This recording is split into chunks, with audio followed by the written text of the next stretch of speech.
I was going to write an article this morning about employer branding, recruitment marketing or something along those lines. However, I had a brief moment of reflection, just thinking about my life and how far I have come, my experiences, my past failures, the lessons learned from my mistakes, and what I could do better. Well, while I can't go back to the past to change whatever mistakes I've made, I can only write this article in the hopes that it will change the lives of those reading it now and also serve as a reference or guiding compass for the future me. So, here's a letter to the younger me. Dear younger me, believe it or not, I hope you never lose sight of the fact that you have a lot to learn. Sure, you've made mistakes in the past and some might be haunting you till now. However, deliberating on what you could have done better in the past isn't going to change the past. What you can do is to control how you want your future to look like. Focus more on how you want to be better. Learning never stops, it's a lifelong university.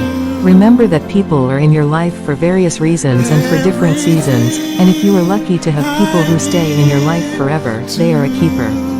Never let them go. Loyal people are hard to find, and when you have someone loyal in your corner, keep them. Be unapologetically you. Life is a song. I view it as an opera or a rendition. Belt out your own version of what life is, and do it with pride. Sing it without fear and with laughter on your lips. Don't be afraid to learn from others. Use your voice for good. Follow your dreams. Learn to let go of the burdens or weight on your shoulders. Seek therapy. See the world. Always love yourself first, and most importantly, live life, love life and enjoy life. Your life isn't perfect at the moment, and that's okay. It's okay to not be perfect. It's okay to have your life look like broken pieces. It's also okay to mold those broken pieces back when you are ready. I know you want a semblance of perfection in your life at the moment, and I know that you might not want to hear it now, but you will get there sooner or later. I hope that these lessons you write to yourself become a part of you and help you on the journey to living a more fulfilling and successful life. Because, boy, you deserve all the best that life has to offer. I might not tell you this a lot, but I'm proud of ya. You rock. With all of my love for you, the older, ever becoming wiser me.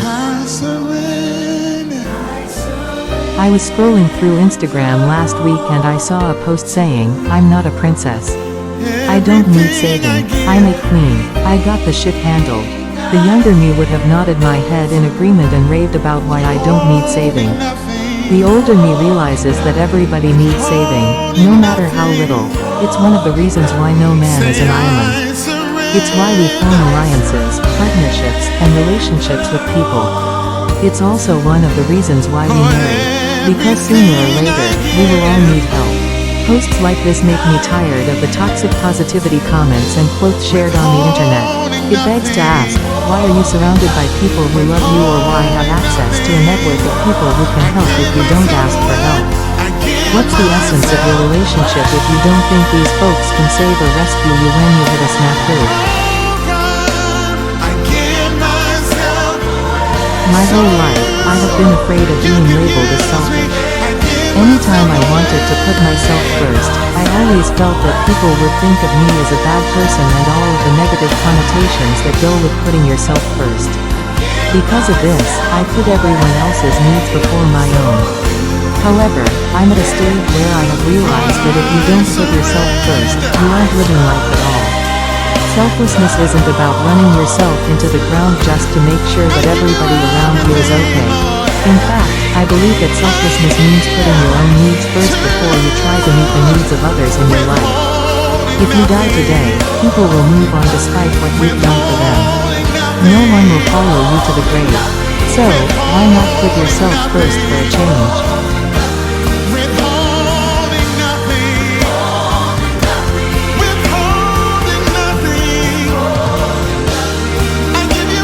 When we were young, most of us fell in love with the idea of the people we thought we wanted to become.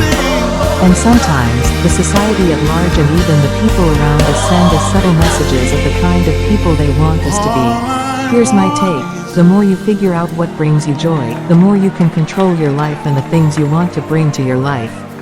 The more you figure out what your natural strengths and weaknesses are, the more you'll be able to give the gift of your greatest strength to others.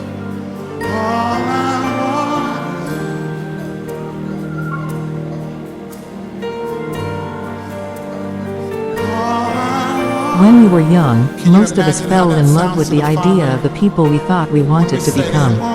And sometimes, the society at large and even the people around us send us subtle messages of the kind of people they want us to be.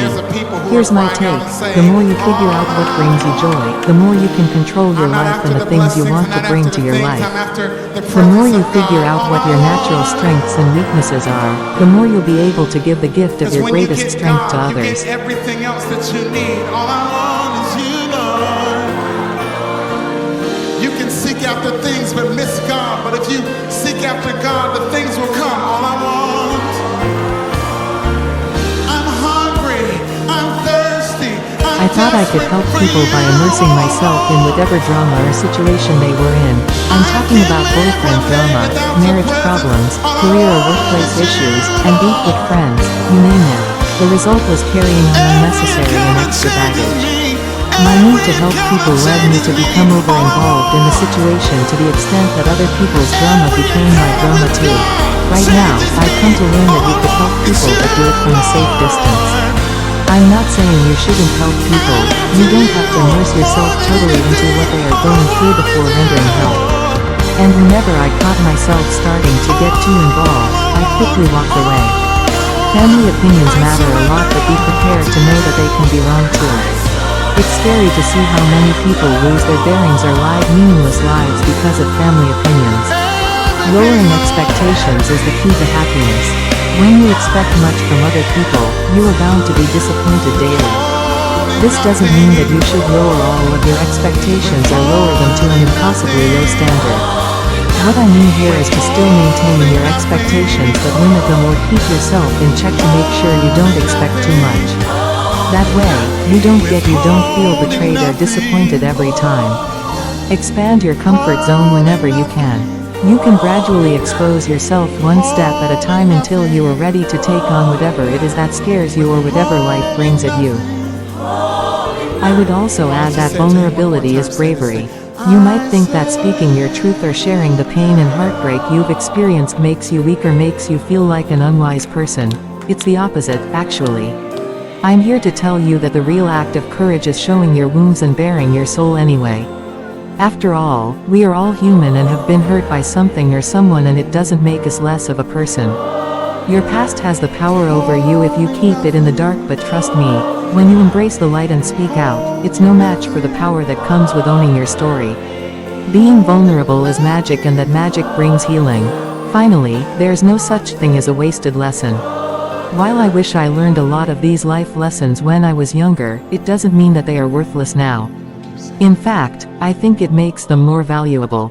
And just because you learned something a little too late doesn't mean you can't apply those lessons to other situations as you continue to grow. So, yeah, I'm grateful for the lessons life has handed me, and I want you to be grateful for the lessons you've learned too.